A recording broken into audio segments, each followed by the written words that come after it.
ಇಲ್ಲ ರೀ ಆಯ್ತಾ ಆಮೇಲೆ ನಿತಿನ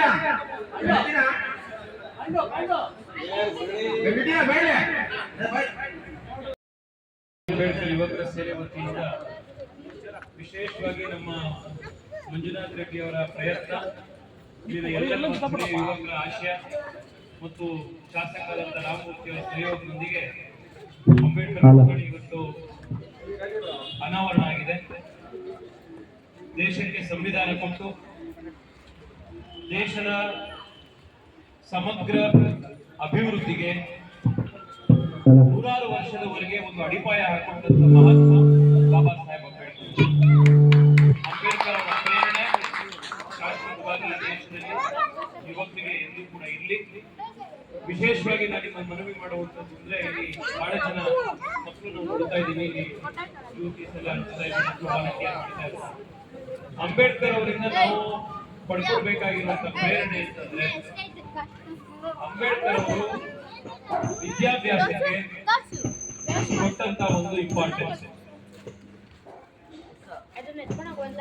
ಇಡೀ ಇಂಡಿಯಾ ದೇಶದ ಇತಿಹಾಸದಲ್ಲಿ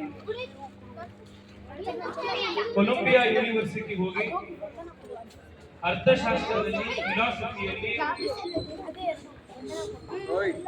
PhD ಅನ್ನ ಮಾಡಿದಂತ ಮೊದಲ ಭಾರತೀಯ ಡಾಕ್ಟರ್ ಬಾಬಾ ಸಾಹೇಬ್.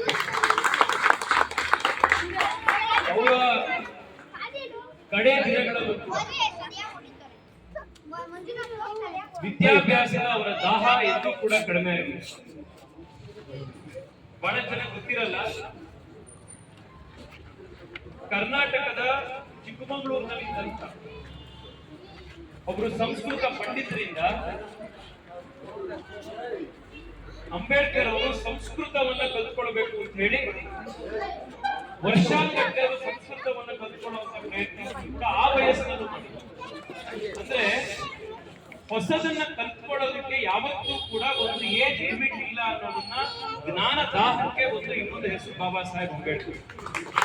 ನಮ್ಮ ಮಕ್ಕಳಿಗೆ ಒಳ್ಳೆ ವಿದ್ಯಾಭ್ಯಾಸವನ್ನು ಕೊಟ್ಟು ನಾಳೆ ದೇಶದ ಬೆಳಕನ್ನ ಬೆಳೆಯುವಂತ ಮಕ್ಕಳು ಅವರು ನಿರ್ಮಾಣ ಆಗ್ಲಿ, ಇವತ್ತು ನಿರ್ಮಾಣ ಆಗ್ಲಿ, ಅದಕ್ಕೆ ಬಾಬಾ ಸಾಹೇಬ್ ಅಂಬೇಡ್ಕರ್ ಅವರ ಸ್ಫೂರ್ತಿ ನಮ್ಗೆ ಇರ್ಲಿ ಅಂತ ಈ ಸಂದರ್ಭದಲ್ಲಿ ನಿಮಗೆ ಶುಭಾಶಯಗಳನ್ನ ಕೋರಿ ಶಾಸಕರು ಮನವಿ ಮಾಡಿದ್ದಾರೆ.